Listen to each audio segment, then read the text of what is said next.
श्री राधे राधे दोस्तों, श्री राधा रानी जी स्वयं अपने भक्त श्री श्यामानंद जी से मिलने आई। श्यामानंद जी वृंदावन के बहुत बड़े रसिक संत हुए हैं, जो रसिक मुरारी जी के गुरुदेव भी थे। वे नित्य सेवा कुंज में जहां प्रिया प्रियतम नित्य विहार करते हैं, वहां झाड़ू लगाते थे। वह झाड़ू लगाते समय बड़े गौर से एक एक लता के नीचे देखते थे कि कहीं कोई चरण चिन्ह तो नहीं है। कभी कभी उनको प्रियालाल के चरण चिन्हों के दर्शन हो जाते तो वो बड़े भाव में मग्न हो जाते। प्रियालाल के चरणों में जो चिन्ह है वो उन्हें देखकर पहचान कर लेते थे कि यह उनके ही चरण चिन्ह हैं। एक दिन इनको सेवा कुंज में झाड़ू की सेवा करते हुए देख श्री राधा रानी को इन्हें दर्शन देने की इच्छा हुई, लेकिन जब तक किसी सखी सहचरी की कृपा ना हो तब तक श्री राधा रानी किसी को दर्शन नहीं दे सकती। इसलिए इच्छा होने पर भी श्री राधा रानी सीधा दर्शन नहीं देती। श्री राधा रानी ने श्यामानंद जी के लिए छोड़ा अपना नूपुर। एक दिन श्री राधा रानी ने जानबूझकर अपने श्री चरण का एक नूपुर सेवा कुंज में छोड़ दिया। प्रातः काल में श्री श्यामानंद जी झाड़ू लगाते थे। झाड़ू लगाते समय उन्होंने देखा कि एक बड़ा ही कीमती अद्भुत नूपुर वहां था और उसे देखकर उन्हें बड़ा आनंद मिल रहा था। उन्होंने विचार किया कि किसी नवविवाहिता वधू का होगा और सोचा कि अगर वो ढूंढने आएगी तो दे देंगे। ऐसा सोचकर उन्होंने नूपुर को अपनी पगड़ी में बांध लिया और वापस झाड़ू लगाने लगे। श्री राधा रानी ने श्री ललिता जी से कहा कि ये मंगला के आभूषण संभाल कर रखो। तो ललिता जी ने कहा, प्यारी जू, आपके एक श्री चरण का नूपुर तो इसमें है ही नहीं। श्री राधा रानी ने जानबूझकर उसे गिराया था, क्योंकि श्यामानंद जी पर किसी सखी की कृपा होना बाकी था। इसलिए श्री राधा रानी ने ललिता जी से कहा, जाओ देखो, सेवा कुंज में किसी लता के नीचे तो नहीं गिर गया।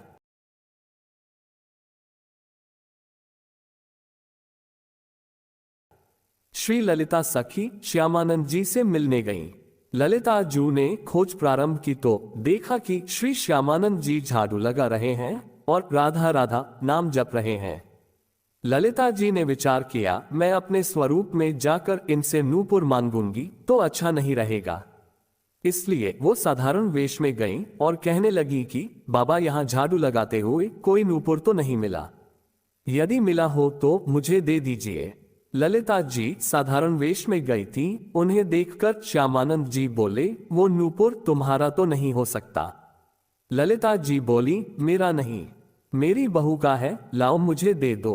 बाबा बोले, नहीं, मैं ऐसे तुम्हें नूपुर नहीं दे सकता। यदि यह नूपुर तुम्हारी बहू का है तो पहले दूसरा नूपुर दिखाओ। अगर वही हुआ तो अभी दे दूंगा, अगर नहीं दिखाया तो नहीं दूंगा। बाबा को अंदर ही अंदर आनंद हो रहा था कि इस नूपुर में कुछ तो विशेष है, क्योंकि इसकी खोज हो रही है। उन्हें ललिता जू से बात करके अपार आनंद भी मिल रहा था। वो समझ गए कि ये कोई साधारण व्यक्ति नहीं है, ये कोई दिव्य व्यक्ति है जो अपने वेश को छुपाए हुए है। ललिता जी बोली, अरे ना बाबा, तू मुझे ही दे दे। बाबा मना करने लगे, नहीं नहीं, मैं आपको दे दूंगा। और थोड़ी देर बाद जिस बहू या बेटी का गिरा है वो आकर बोले कि मेरा नूपुर था तो मैं तुम्हें कहाँ खोजूंगा। मैं तभी ये नूपुर तुम्हें दूंगा जब दूसरे चरण का नूपुर देखूंगा। ललिता जी ने बहुत हठ किया, लेकिन बाबा ने उन्हें नूपुर नहीं दिया। श्री राधा रानी ने श्यामानंद जी से अपने चरणों में नूपुर बंधवाया।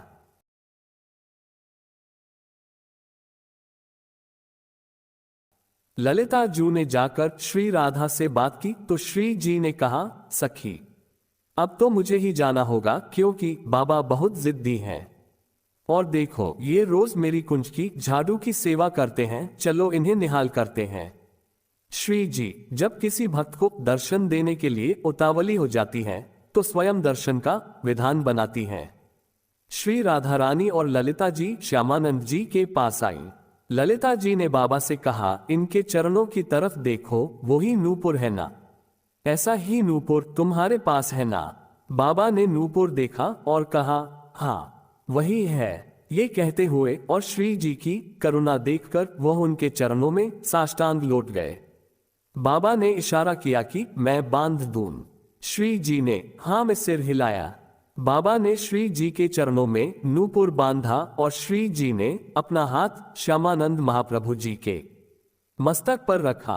श्री जी श्यामानंद जी को दुलार करने लगी कि मेरी कुंज की झाड़ू लगाने वाली ये मेरी सखी है।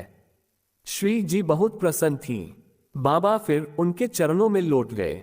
इस पर बाबा ने जो नूपुर बांधा था उसी को झनकारते हुए श्री जी ने बाबा के मस्तक पर उसे रखा तो नूपुर की दिव्य छाप श्यामानंद महाप्रभु जी के मस्तक पर पड़ गई। अब तो वो प्रेम मग्न होकर भाव में डूब गए। श्यामानंद जी के गुरुदेव ने मिटानी चाही श्री जी द्वारा लगाई गई छाप। कुछ समय बाद बाबा अपने गुरुदेव श्री हृदयानंद जी के पास आए तो उन्होंने श्यामानंद जी के मस्तक पर छाप देखकर कहा, ये संप्रदाय के विरुद्ध छाप कैसे लगा ली? जो हमने दी है वो तो लगाई नहीं। उन्होंने कहा, गुरुदेव यह मनमुखी छाप नहीं है, ये छाप इष्टदेव ने लगाई है। हृदयानंद जी ने सोचा ये बहाना बना रहा है और उन्हें डांटकर कहा, इसे शीघ्र धो लो। श्यामानंद जी ने आज्ञा मानते हुए बहुत धोया, रगड़ रगड़ के छाप साफ की, पर श्री जी की लगाई हुई छाप कैसे छूट सकती थी? हृदयानंद जी ने समझा कि उन्होंने ठीक से नहीं धोया और बोले, इधर आओ। और उन्होंने रगड़ रगड़ के इतना घिसा कि श्यामानंद जी के मस्तक से रक्त निकलने लगा, लेकिन छाप फिर भी नहीं छूटी। तब वो सहम गए और कहा, सत्य कहो, क्या ये श्री जी की लगाई हुई छाप है? श्यामानंद जी ने हाँ में उत्तर दिया। हृदयानंद जी कहने लगे, धन्य है तुम्हारा जीवन, मुझे अब विश्वास हो गया कि श्री जी ने तुम्हें स्वीकार कर लिया है। पर फिर हृदयानंद जी ने कहा, फिर भी हम ये मानेंगे कि तुमने हमारे तिलक की जगह छाप लगाई, इसलिए ये अपराध है। इसलिए हम वैष्णव समाज में इसका दंड निर्धारित करेंगे। गुरुजनों की बड़ी ही विचित्र लीला होती है। श्यामानंद जी के हृदय में आया कि गुरुदेव आपकी कृपा से ही तो मुझे श्री जी ने सहचरी भाव दिया है और यह छाप लगाई है। श्री जी ने अपने नूपुर की छाप देकर मुझे अपने परिकर में मिला लिया।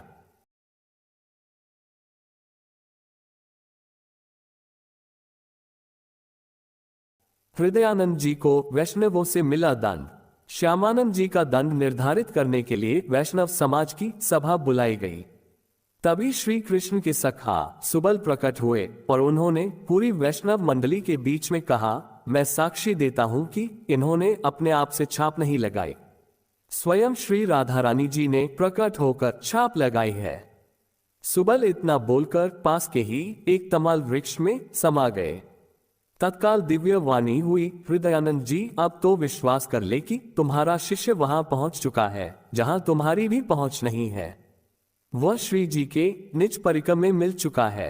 अब हृदयानंद जी सहम गए और सारी बात मान गए, लेकिन अब उनका हृदय जलने लगा कि उनसे अपने शिष्य के प्रति गलती हो गई। वैष्णव जनों ने कहा, देखो हृदयानंद जी, आपने हम सबको श्यामानंद जी को दंड देने के लिए एकत्रित किया था, लेकिन आज हम आपके ऊपर दंड लगा रहे हैं क्योंकि आपने गलत किया। अपने शिष्य के माथे को इतना रगड़ा कि मस्तक से रक्त प्रवाह होने लगा और वह कहते रहे कि छाप श्री जी ने ही लगाई है, फिर भी आप नहीं माने। आखिर तमाल वृक्ष से सुबल सखा को प्रकट होकर गवाही देनी पड़ी और अब दिव्य वाणी भी हुई है। हम आपको क्षमा नहीं करेंगे। इसके प्रायश्चित के लिए आप 12 दिनों तक संतों का भंडारा करवाएं और अखंड कीर्तन एवं भगवत चर्चा करवाएं। यही आपका दंड है। उस दिन से ही हृदयानंद जी के यहाँ दंड उत्सव मनाए जाने की प्रथा शुरू हुई। श्यामानंद जी तत्काल समस्त वैष्णव जनों के समक्ष खड़े हुए और उन्होंने हाथ जोड़कर कहा कि गुरुदेव को जो दंड दिया गया है उसे मैं स्वीकार करता हूँ। आज से दंड उत्सव मैं करूंगा। यह मेरा अहोभाग्य है और शायद गुरुदेव यही करवाना चाहते थे, इसीलिए उन्होंने ये लीला की। इससे हम ये देख सकते हैं कि शिष्य में अब भी अपने गुरु के प्रति दोष नहीं आया। वहां उपस्थित वैष्णव जनों ने कहा, धन्य हो तुम श्यामानंद जी, धन्य है तुम्हारी गुरु भक्ति। ये कहकर संतों ने श्यामानंद जी को स्वीकृति दे दी। श्यामानंद जी ने बड़े उत्साह से 12 दिनों तक उत्सव मनाया। यद्यपि वह दंड एक बार के लिए था, पर उसे प्रतिवर्ष मनाया जाने लगा। तो दोस्तों, श्री राधा रानी और श्यामानंद जी की ये कथा आपको कैसी लगी हमें कमेंट बॉक्स में लिखकर जरूर बताएं। और अगर आप हमारे चैनल पर नए हो तो चैनल को सब्सक्राइब अवश्य कर ले और वीडियो को अपने दोस्तों व परिवार वालों को भी जरूर शेयर करें। और आज की हमारी यह वीडियो देखने के लिए आपका दिल से बहुत बहुत धन्यवाद। बोलो जय श्री कृष्णा, राधे राधे।